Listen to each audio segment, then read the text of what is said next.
Tad es gribēju uzdot jautājumu, kādas jūsuprāt ir veiksmīgam vadītājam piemītošās īpašības? Lai vadītājs būtu veiksmīgs, viņam vajadzētu būt vairākam īpašībam. Ar vienu īpašību ļoti bieži nepietiek. Tātad, visticamāk, pats galvenais jābūt godīgam.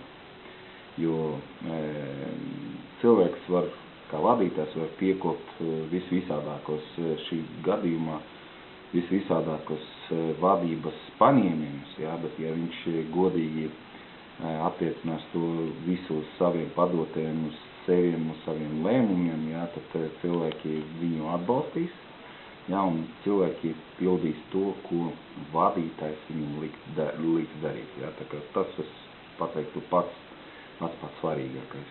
Noteikti veiksmīgam vadītājam jābūt izlēmīgam. Tad viņam jāpieņem lēmumu,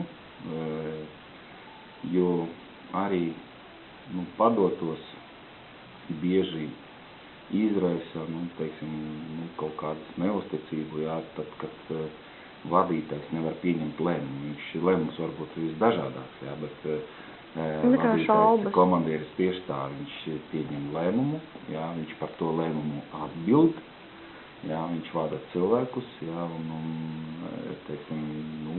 viņš atbild par to savu pieņemto lēmumu.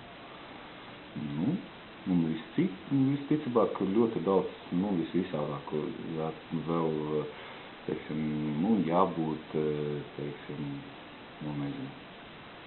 tolerantam, jābūt, jādomā par cilvēkiem, kurus tu vadi, par viņu, kaut kādu izaugsmi, labklājību, ir vairākas, bet, to, ko es pateicu, tas ir laikam pats svarīgākais. Jā, labi, paldies.